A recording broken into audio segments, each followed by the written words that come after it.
Welcome to the Stanford MBA two-generational wisdom bridge across 30 years. I'm your host, Catherine Keogh McLennan from the MBA class of 1995 of Stanford. In each episode, I bring together one of my classmates, now in our 60s, give or take, and a member of the class of 2025, now in their 30s, give or take, and about to graduate into an entirely different world than we graduated in 1995. Back then, we finished our MBAs just as the internet was emerging. Today's grads are stepping into a future shaped by artificial intelligence, uncertainty, and we hope that we express possibility. These conversations bridge generations, share lessons, and spark reflections on leadership, life, and what's next. Let's dive in. Today, I'm joined by Brad Smith from the Stanford MBA Class of 1995, my classmate, and Yoshimi Muneta from the Class of 2025. Brad spent over 30 years leading IT and operations for companies like Uline, McMaster-Carr, PayNet, EthnicGrocer.com, CellNet Systems, and Accenture. In early 2020, he transitioned full-time into nonprofit leadership, now serving as Co-Chair of Project Redwood, a Stanford Business School-founded initiative fighting global poverty, as well as a board member of THRIVEGulu, and advisor to a family-run school in northern India that educates 1,300 under-resourced students. Yoshimi is a second-year MBA student at Stanford, passionate about building inclusive cultures, scaling innovation, and making ocean environments more accessible. Born and raised in Mexico with Japanese heritage, she specialized in retail and education consulting at EY-Parthenon before moving to Finland to spearhead Wolt, like DoorDash's E-Grocery expansion. Her launches in Cyprus and Malta became Wolt Market's two most profitable markets, and now she's exploring new frontiers of the intersection of education, HR tech, and ocean sustainability. Together, Brad and Yoshimi reflect on navigating uncertainty, shifting from achievement to meaning, and how leadership, creativity, and human connection shapes careers across generations. I welcome you guys. And Yoshi, where do we find you today? Yeah, so today I went to the DMV, got my driver's license, which is a great thing, a great win. And now I am here at the GSB just to have a calm environment for the podcast. Part of the MBA 2 experience nowadays is usually most people don't have a job yet and they're figuring things out. So my partner and I both are at the GSB and we both want to stay in the Bay Area. So we're right now in the lookout for jobs. In the lookout for jobs. Brad, God, can you remember this 30 years ago? I don't know if you had a job ready, but it was the worst question. What are you going to do when you graduate? I did not have a job ready at this stage, and I remember, are you at one of those big firms, and if so, which office are you going to, and things like that, or which startup, who's funding you, the startup you're joining was often a thing. Yeah, what VC firms are you with? So, I feel for you, Yoshi. Brad, what'd you end up doing right out of business school? I ended up in between, right? Instead of taking one of the big company jobs or going on a total flyer with a startup, I found an in-between company. So it was a Kleiner Perkins venture-backed Silicon Valley company. It was called CellNet. And I joined when it was about 200 people. And I joined on the engineering side and enjoyed for 3 years growth and going public and then crashing a little bit as well. Had kind of the Silicon Valley startup experience for the first few years out of business school. What was it about that attracted you in that business school 30-ish before or after? My calling was the balance between conservatism and risk. I feel like the most conservative, safest job you could take is at an investment bank or at a top 5 consulting firm or so forth.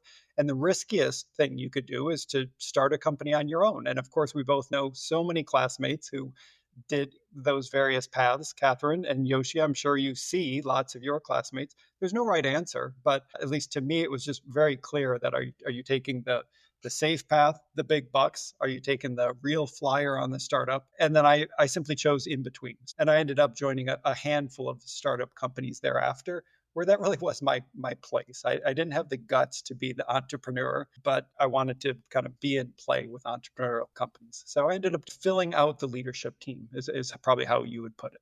So I went for a series of startups where were funded, the entrepreneurs had the business, they were growing, they were, past their seed in round A, and maybe they were going to round B or C or mezzanine or even going public. And then I would be part of the management team, whether it was from the IT or the operations side, to be the director of operations, something like that. Yeah, it was interesting. I had some interesting experiences. I lived through the dot-com boom, at a dot-com company. And it was really extraordinary in 1998 and 1999. I had a hyper rational engineering background, analytical approach to things. And I found myself at a particular startup. It was selling ethnic groceries on the internet, aiming to be the Amazon of international goods, and running a series of websites for all different ethnicities around the country. And it sounded great. And we had Vinod Khosla on the board, and we raised money round after round and spent money. But we spent money. It was just ridiculous the way we spent money, how wasteful it was. It was all about growth, and it was all about telling stories about how big we could possibly be. And it was interesting, and truly was the venture capital approach to go go big fast and live or die out fast, or make it. And boy, did we have our foot on the accelerator. And yeah, we died. We died pretty fast. And I ended up doing that 2 or 3 times. Yoshi, you were doing groceries as well, but of course in Finland. So tell us about how did that happen? So I was a consultant before that. And at some point in my career, it was either, do an MBA and pursue that right away and then come back, or just like, leave and do something else. And back then for me was like, I don't really know why I want an MBA right now. And I just didn't want to like just, follow the crowd. And I thought, okay, like what do I want from the MBA? And back then it was like just diversity. Like I grew up in an environment where I rarely had a lot of diversity around me. And I was usually the only Asian kid in my college, in my high school. And so I thought about what are ways in which I can get that diversity. And for me, the most obvious one was work abroad. So I started applying to different companies, and one of them was this Finnish company that grew up doing delivery, like food delivery. And then they were trying to launch this new vertical, which was E-Groceries. So dark groceries. And they needed a team to do the international launch. So I did all the whole process. It was like maybe 4 months of the process. And I got in, and I was like, you know what? I have nothing to lose here, and let's go. And I thought I was gonna move there and never come back. That was my intention. Like in my head, that's what was happening. And of course, I found my boyfriend, my partner, just 1 month before I left. So we did long distance for a long time. Yeah. Wait, he's at the GSB as well. Yes, he's at the GSP. And it was, it was a crazy adventure to do that for 2 years. He was living in Mexico, I was living in Finland. And after some time, we just decided like, hey, let's apply to business school. I learned a lot in my company doing groceries. And I was, I guess, in a different side of the groceries than Brad, but super interesting experience. Brad, and you lived the dot-com thing and then the dot-com crash. And so did you guys know you were in incredible growth, and did you see the dot-com crash coming? Yes, it was the VC model of invest in 10, 9 will die, and 1 will survive. It was pretty clear that that's what was going on, and we knew it while we were in it. It's just we wanted to be the one. Of course, all of the entrepreneurs, you think of what it takes, the guts, the confidence it takes to be an entrepreneur.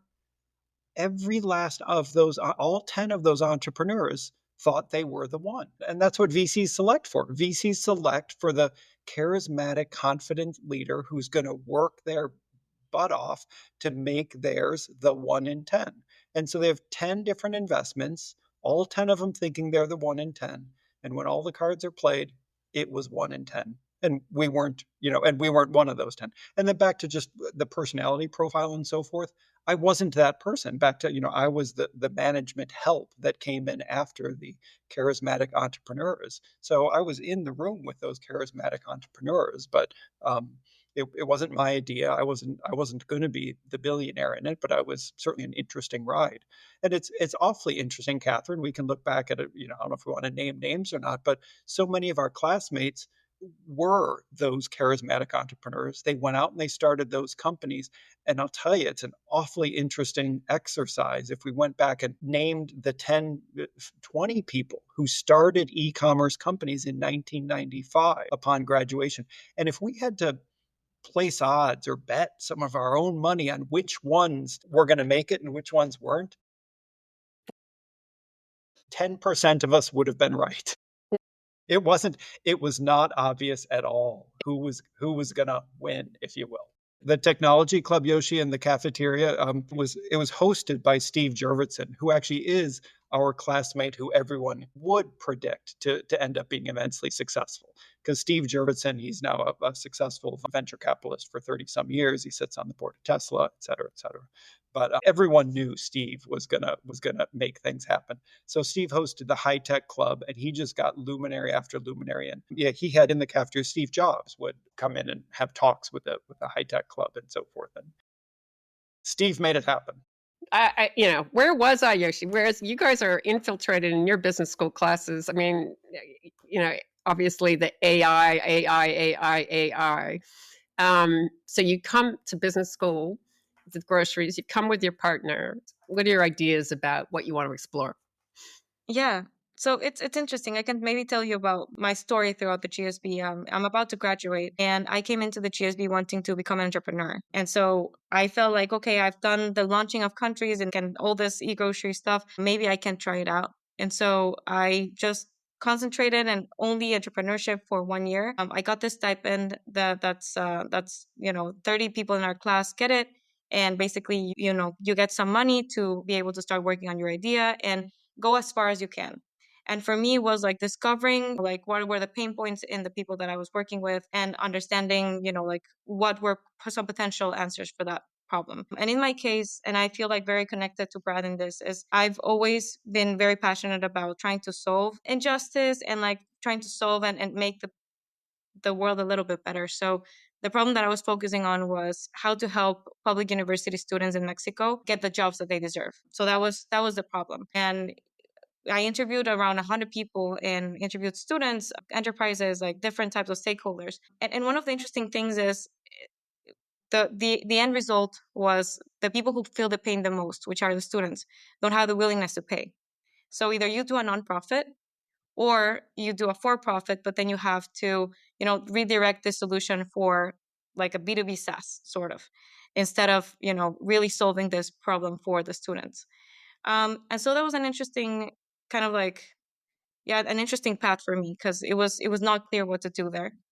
And eventually I thought, like I really want to solve the problem for the students. And if I cannot solve it for them through a for-profit, then I need to pause and think, is there any other way to approach this? So, this happened the first year. And since then I did Lean Launchpad. I pivoted, like this idea several times. And at this point, I'm in a point where like, that resonates a little bit with what Brad was saying. I don't know if I'm going to be a founder right now, but I feel I can add a lot of value to startups that are growing and that are solving problems that are interesting. And, I feel like I can contribute there. So, this is a little bit of what I've been thinking on right now. I want to do something meaningful. And yeah, it's so confusing here because there's so many shiny objects and there's AI and there's this wave going on. So I kind of like maybe also wish like I was sitting at the, tech table. But yeah. Brad, if you go back then to the psychology that you must have hit at the dot-com crash, and how do you come out of that? What's the recovery process for you? Mine is short, actually. My recovery, or my recipe for recovering from the dot-com boom. Out of Stanford, the first kind of growth company. I was in the Bay Area for 4 years, so I really rode that one out. It was the one that went public and so forth. Rode that one out, And then for personal reasons, my wife and I moved to the Chicago area. And so that was at the peak of the dot-com boom. So that forced a shift for me. And I went to the screaming ethnic grocer company where, again, was just had their foot on the accelerator and absolutely loved hiring someone who could come in and be the professional management to grow out the company. But then I was at that company and then two subsequent companies that were all around the peak of the dot-com boom. But by the time all three of those Chicago area companies crashed in a 3-year period, and we were well into the full hangover from the dot-com boom, I found myself unemployed, for the fourth time in 4 years in the Midwest, not in Silicon Valley, with a wife and two kids and a mortgage to pay, which was all brand new to me. And so the answer was actually obvious. I needed to seek refuge in a for-profit company that paid cash. And so that was actually my first major career transition, was from startup companies to highly profitable, privately held industrial supply companies based in the Chicago area. So a thoroughly unsexy but extraordinarily profitable No, but business. it's My mindset never shifted. I got lucky. I actually joined a company. It was called McMaster-Carr. People who are in the industrial space are aware of it. But it's like I said, it was a 110-year-old, fifth generation, privately held, $2 billion a year industrial supply company with 50% gross margins based in the Chicago area.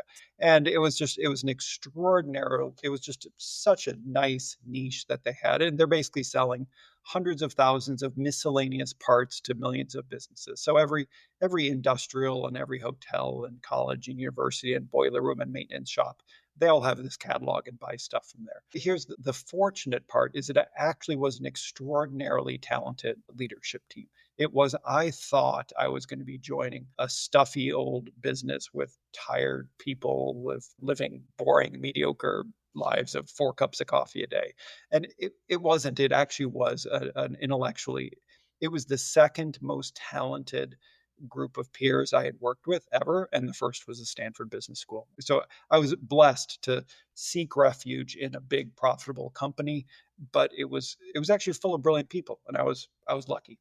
Yosh, what's you choose to look at education in Mexico for those that are leaving university. Why? What called you, and does that take you into the next stage? You mentioned in a note to me oceanography and marine. Yeah, that's interesting. I think one of the things that I've always been passionate about is to try to make an impact. I'm not even thinking about like we have this thing of like change lives, organizations, and the world. I am okay with lives if it's just one or two. Like I'm good. And so I was thinking like, what is an industry that I could go into and not be afraid that they're gonna do something that's bad for the world. And one of like those industries that I thought about was education. Like I really do think that thanks to education and the opportunities that I was provided with, I managed to get here. And this has been one of the most wonderful experiences in my life. And education literally changed the way my family lived. From my grandparents who migrated after the Second World War to here, like education has been like the one thing. So that's how education came to mind. And so right now I'm like looking at things that are very people connected. So education, HR tech. And I mentioned oceanography and like, marine life because in that path of life, I found scuba diving and I've absolutely loved it. I am passionate about the ocean. And I've realized that one of the things that I'm super curious about, and it doesn't make any sense, is like marine animals. And just like, I'm in a Facebook group that like you can just upload a picture of a marine animal and they can identify the species and genus for you. And that's like one of my hobbies. So I thought like, okay, is there anything here that could be interesting, even for a career path? And so one of the problems that I found is like putting a wetsuit on for me is the worst thing. I absolutely hate it. I usually have to put 2 or 3 before finding the right one. And so just as a side project right now, I'm designing my own wetsuit and I want to leave the GSB knowing that I have a wetsuit that's easy to put on and put off. And it doesn't make any sense, but I absolutely love it. And yeah. One of the things, Brad, you said was, I mean, you really wanted to explore giving back. Yoshi, you're starting with that question. How do I give back now in the format I'm going to work in? And so, Brad, tell us a little bit about why that topic is important for you and why you wanted to talk about Yoshi, thank you for thinking about it at this stage in life. And I'm just going to put it right out there. I didn't. I was following a prescription of how I was supposed to advance in my life, and frankly, I followed that prescription for 45 years. But I don't necessarily regret it, but I did. And for me, that prescription was go to school, go to the best school you can, work hard, get promotions, make more money, get more promotions, get married, have kids, get a house, get a mortgage, make more money, get more promotions. And it was fine. I simply accumulated, whether it was stuff or wealth and experiences and vacations and all those things for me and my family and my loved ones. And I did that for more than 45 years. And so you call me old school. Yeah, sure. Did I volunteer here and there? And did I give to the United Way? And did I write a check to Stanford most every year? I did. But frankly, that it wasn't front of mind. And so I'll just say I've been blessed over the course of the last 10 years to I'm in a second marriage. I met a woman who's from India and who's from the other side of the world, and who's just literally and figuratively has opened my eyes to the other half of the world. And we travel a lot, and we actually own a school in northern India, which is a revenue generating nonprofit. So it's a break even school. We educate about 1,500 underprivileged villagers in northern India. And so that's one thing that happens in our family. So, anyways, this was introduced to my life 10 years ago. And over the course of the last 5 years, we reached a point where my wife works and she does well and wants to keep working. I had done the type of work I described to you. I've been doing it for, more than 30 years, and I was ready for something else. So about 5 years ago, I went on a very intentional, I'll say, pivot in life where I was ready to spend an awful lot of time thinking about what it means to distribute, whether it's all the stuff we've accumulated or give back to my community, to the world, etc. And so that was a career transition I've gone through over the course of the last 5 years. That's got me to today. In January, I retired from my for-pay work and I focus exclusively on philanthropic work. And I've never been happier. Yoshi, is it right for me to say that your class and your generation, it seems to thread through, you make money and you serve the environment and you serve the education and you serve. I think, well, I had something to say about what Brad just said, and also to you, Catherine. I think one is I think our generation is definitely looking for purpose and also is kind of depressed. And you think that you're going to find purpose when you're 30 and then you're suddenly 30 and then you still don't have a full picture of what that purpose means. And so it's what I've learned is it's just a path and you're just going through it and then finding little steps and meanings in every single day. And that's what meaning is really. But I also wanted to speak to what Brad just said, because I don't have any judgment for the fact that you worked, crazy for 40 years. And because I found that here at Stanford, there's people who think hey, one of the best ways actually to give back is to make a bunch of money. And after you've made a bunch of money doing something that you're great at, then you donate that, then you do philanthropy, and then you choose where you want to give back, because there's so many causes in this world and there's just not enough money to serve them all. So you just capitalize on what you're good at, and then you serve the world, and you do it that in that order. And I see people in my class who are like that, and I completely respect that, and I so much appreciate it, because if you're good at something, why are you not gonna do it? And so I just wanted to say that, because I think what you did is wonderful, and what you're doing is wonderful too. Describe this pivot, Brad. So literally in January, what are you doing? What's on the cards here? So yeah, January entailed retiring from my for-pay work. My work entailed, it was in-person work. My wife and I were in Chicago, and we also found ourselves just our place in family life. Our four kids had grown and actually are moved to literally four different corners of the country. So our kids were strewn about. Our parents had all four of them had passed, and the last one of our four parents passed away 3 or 4 years ago. And taking care of parents as they get older was certainly a time consuming thing. So anyways, we found ourselves between the children, the parents, and then me letting go of my job. We found ourselves, let's say, geographically flexible. So after 30 years in the Chicago area, my wife, having grown up in India, never really got used to the cold weather and said, we should start spending winters in the South. So the top thing on our priority list was actually to move to Miami.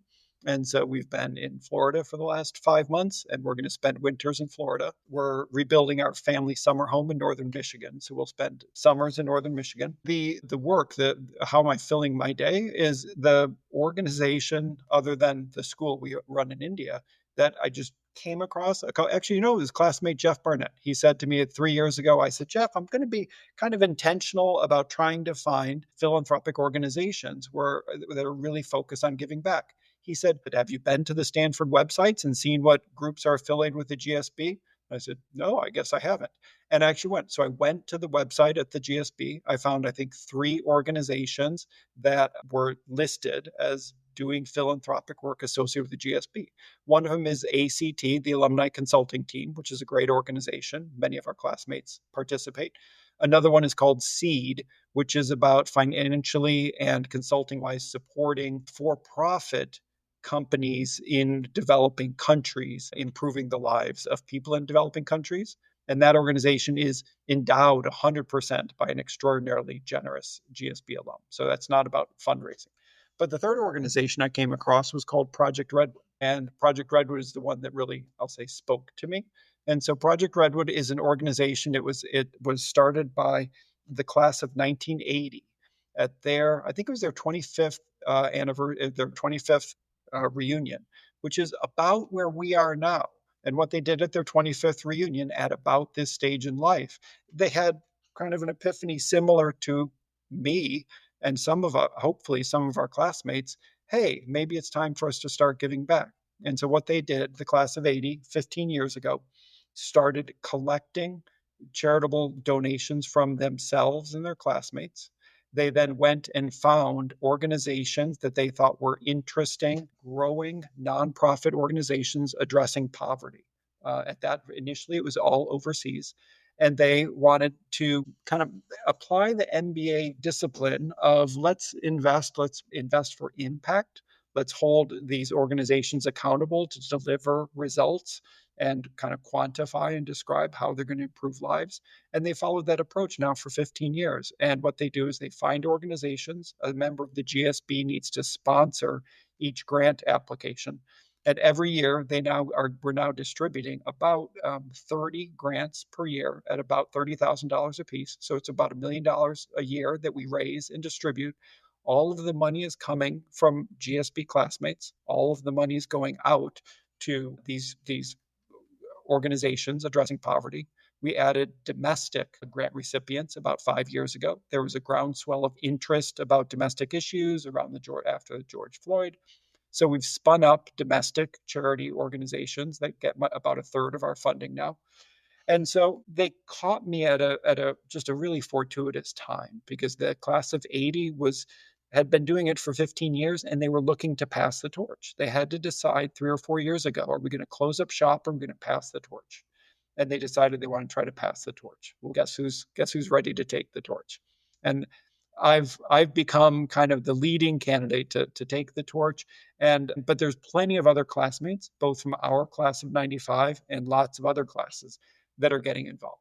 So I'll leave it at that for the moment. We can take it somewhere else further, but it's been a great thing for me. And obviously I'm interested in this podcast and through the course of the year and our upcoming reunion to share the love and see if this organization speaks to other classmates the way it did to me. Yoshi, Brad's illustrating, how can I give back? You've got a partner. Do you have a vision together of what you want to do, or do you think you'll sort of work in different realms?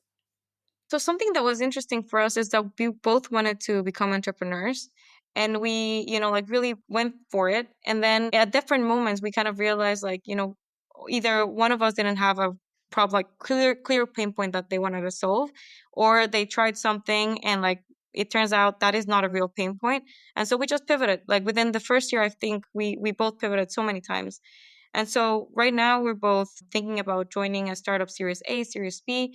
in different realms, and we're both looking for jobs at the same time. We love the Bay Area. It's so beautiful. The nature is amazing. The weather, especially after living in Finland, I appreciate weather so much now. I mean, Brad, you probably also can understand after living so many years in Chicago, but it's a big thing. So we both want to stay at the Bay Area and eventually go back to Mexico, because that's where our life project is. We love Mexico City so much. So that's part of the plan. If you were to start something in the ocean area, what would it even look like? One of the ways that I think would be best to get, more attention into the oceans and more protection is if people understand better what's out there. In my head, it's crazy to think that there's 99% of people are going to die without seeing what's inside the water, like all of the different fishes and all of the different sharks and like all of the different things you can see. And in my head, it's really difficult to protect something that you cannot see and that you cannot understand. So one of the benefits, or like one of the projects that I would pursue, is like making sure that as many friends of mine can go to the ocean and either like do a discovery dive or get a certification. I've convinced several of my classmates now to get the certification done, because you need to see it to be able to understand and to protect. So that would be one of the pathways, maybe even an entrepreneurial thing, so that people can get to know the ocean. I've also thought about different companies that are protecting the oceans, and usually they're NGOs. And I don't know, like even for me, I was thinking about this like wetsuit thing, because there's something else that speaks to me about that, which is as a woman being able to enjoy the sport as much as men do. Because what I find is like I find myself being at the dive shop 30 minutes before everyone just to try things on, because I'm not sure if it's going to fit. And so it takes me like longer to get into the water. I get scabs. And so for me, like even getting, like gear that's catered for women and that can make them competitive and that can make them perform and that can make them more comfortable in the water, that would also be a way to serve and to have more women join, diving or surfing, which is something that I've heard in interviews. Like so many women had like such a horrendous experience that they just don't want to try wetsuit on anymore and don't want to go into the water because of the wetsuit, which is just like a piece of clothing. So I don't know, even like incorporating equity, and making, oceans a little bit more approachable and less scary for people, that would be, a dream. What are you seeing in terms of, is it environmental causes or is it across the board, Brad? What are the themes that are coming through and the people that are coming to you for funding? I do want to just add, Yoshi, if I had to do this all over again, if I were at the GSB, I want to work for you. When I was talking earlier about, oh, I don't have the entrepreneurial juice and vision and creativity, and I was, the kind of more boring management that came in behind. Yoshi, you are that entrepreneur. So, gosh, Thank you. I admire you. And I guess another thought there, Yoshi, that one dimension of organization, Catherine, that we really like to invest in is we like to invest in organizations that are revenue generating nonprofits. So you might think about that, Yoshi, right? And of course, you can be a for-profit company, which is great. You could be a for-profit company that gives back, REI or other organizations that are okay. We're for-profit, but we're very explicit about the social good or the things we give back. Or you can be a nonprofit that is 100% fueled by charitable donations. And there's plenty of organizations that do well that way. But you just need to have the constant machine of generating that donation. So revenue generating nonprofits are really, we love them the most because they can scale and they can get to a place. Maybe they need our type of, we call it catalytic capital. Maybe they need our Series A or B investment, but they're going to get to a place. So examples of that are the guy in Colombia who's helping the Colombian farmers who live up in the mountains not just sell their beans to the big companies down in the valley and getting their meager wages, but find ways to vertically integrate more and actually, develop and manufacture and sell artisan coffee that is where the organization is owned and run by the farmer. So they get a whole lot more of the end consumer dollar. That's one arbitrary example. Another one is Peruvian women who are working on the techniques to dye and treat alpaca wool that becomes an ultra fine artisan product that comes out of the Peruvian highlands, with these underserved women making these clothes and nice things. We like that type of thing. Another really high profile recipient of a big prize that we funded before, she's in Central Africa, and she's figured out a way to locally source materials that become the flooring of the huge majority of people in Central Africa. Their homes don't. They live on dirt floors, which are unhygienic and unsanitary and correlate with a whole lot of bad things in the world. And if you actually get a solid floor, but you can't use a regular concrete floor, they can't afford that. So they found locally sourced ways of treating dirt, mud, and so forth to make it a floor that she is in a nonprofit but revenue generating way. She is selling home floors to people, and she's installing now hundreds of thousands of floors to people in Central Africa. So, anyways, that's a revenue generating nonprofit is really our sweet spot. And so, Catherine, I guess, yeah. And so, Project Redwood, we are focused on poverty. So, all of the organizations we love, the revenue generating nonprofits. Otherwise, we do invest quite a bit in organizations that are about education and job training, vocational training. Lots of our recipients, we feel like our money is well spent if we spend $30,000 to an organization that's training Sudanese refugees in northern Uganda how to become seamstresses, tailors, and PC technicians. And so investing in educating women to develop those life skills that they can go on to have careers and so forth. That gal who's running that organization, she has the charisma and the ambition and the energy that Yoshi does. So go Yoshi, do it, please. Yoshi, the creativity is upon us to figure out these interesting solutions and have the passion that you have. Honestly, I think one was the fact that I pivoted so much with like the different ideas that we had and ended up like in a solution that made sense for the market, but it was not something that I was passionate about. So I was like, I don't know if I want to continue doing this. So for me, that was like a breaking point. And then I was part of the Arbuckle Fellows program. I'm not sure if you've heard about Tell that us one. about that. Yeah, so that is a coaching program and leadership program here at the GSB. And so we, like go to coaching classes for 6 months. We have coaching sessions with MBA ones. We essentially coach around 8 people, and we do like around 5 or 6 sessions with each of them. And that was a game changer for me because I did not like know what coaching was before. I was introduced into this crazy world, and I realized I loved it. So that was also like, what's going on? I did not expect this in my life. And then I managed to like scuba dive even more during the second year. And I also like opened my eyes again, and I was like, I love the oceans and I love like, just researching and doing stuff around it. So I feel it was really weird because I came in like looking for something and I ended up having something completely different to what I was looking for.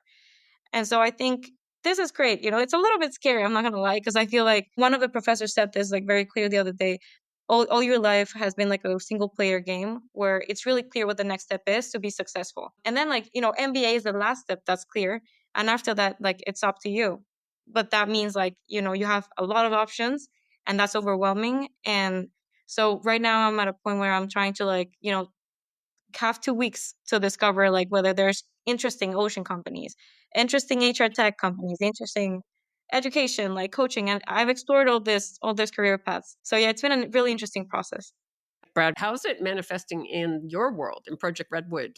If you were to do Project Redwood even 30 years ago, what do you think the differences in the organizations? I mean, first of all, you wouldn't have found the person in Sudan. Yeah. Project Redwood couldn't exist 30 years ago. The internet was, you've covered this, I'm sure, in other of your recording sessions, but, Yoshi, when we were at the GSB, it was email was something you sent because it was a novelty to send notes to your aunts and cousins. And the internet was a flaky thing that you found message boards that told dumb jokes or so forth. And it really all you used the internet and email for, and then you could dial up to AOL and wait a minute for a single funny image of a cat. I guess the cat pictures have been around all along. But anyways, so yeah, you couldn't have Project Redwood. You couldn't have the Zoom meetings and the virtual. You couldn't have the information flow and exchange literally around the world has enabled that in the last 30 years. It couldn't have happened then. But as we look forward, there's enormous uncertainty about maybe the same way that 30 years ago, we really didn't know what the web and the internet was going to do to our lives. It does feel like AI is starting to show its face, but I don't know. It's not actively doing big things in the world of philanthropy. It's interesting to take 30 grant applications, put them through ChatGPT and ask it to develop a comparison and assign weights based on some criteria. And it's worth trying, but it's not reliable. So grant money often goes to things like education and job training. So I don't know, will AI and will education and job training that's accessible in all corners of the world change significantly in the next 10 or 20 years? I hope so. We'll see. Brad, what's really critical that you're exemplifying is judgment. And it's the judgment that comes in between the words. It's that gut, right? It's looking people, even if it's on video, eye to eye. It's something we can't replicate by technology. I don't think I'm confident. Yeah, that the human creativity. I don't think an AI generated article has won a Pulitzer Prize yet, or the Oscar for screenwriting and so forth. It'll be interesting when it does, but it's not doing it yet, and I think that shows something about humanity. But frankly, I'm looking for Yoshi to tell me and show me, and Yoshi and her peers what's where we're going with this. I'm too old for it now. I think it's a crazy experience and we're at a crazy time too. But something that surprises me is that even, like this is reaching like levels that I never thought it could reach. Like, for coaching, even we got an assignment where it was like, use ChatGPT for coaching. Like ask the ChatGPT, like, this problem, like you are my coach. And like, these are the guidelines of like, coach me on this and just ask me 10 questions. And it was really good. And it has its limitations for sure, which gives me hope, which is, it's always going to be feel different to talk to a person than to talk to ChatGPT and have to write it down. But it was interesting that like people are starting to test AI in ways that I never thought it would ever be tested. And it's developing every second. So definitely an interesting time. Yeah. The most interesting prompt I've gave it so far was something that I saw on LinkedIn, which is tell me, like, based on everything you know about me, because now ChatGPT has memory, tell me the top 5 blind spots that I have. And it is crazy. It's like going to get your cards read at tarot. Like it's insane. It will tell you things that you didn't know about yourself. And then you can ask more questions, and like, how do you know this? Like, where did you discover this? What evidence do you have? And it's interesting that it can recall. And so far you've been like writing, mindlessly, but it has everything in there. So it's sort of like a diary or like a third person that knows you. So that has been very interesting. And I for sure will ask about what can I do with the oceans now? As we come to the end of the conversation, if you had to say something else, because you've said so much to Yoshi, what would you say? So Yoshi, I'll share with you the same, maybe the same advice. How about this, Yoshi? And I'm sure maybe your parents have told you this, but maybe you didn't listen to them. You are faced with an infinite number of possibilities. It is scary. It is intimidating. It is overwhelming. It is uncertain about where you will be 6 months from now and what you will be doing. But I can tell from the hour that we've spent together and the fact that you're a Stanford GSB, you will be doing 6 months from now the next thing you're doing, not the last thing. You're going to be doing the next thing. And you, I know, have, God willing, years and decades of creativity and entrepreneurship and flexibility and persistent perseverance and a full heart to do great things for yourself, for your family, for Mexico, for the ocean and the world.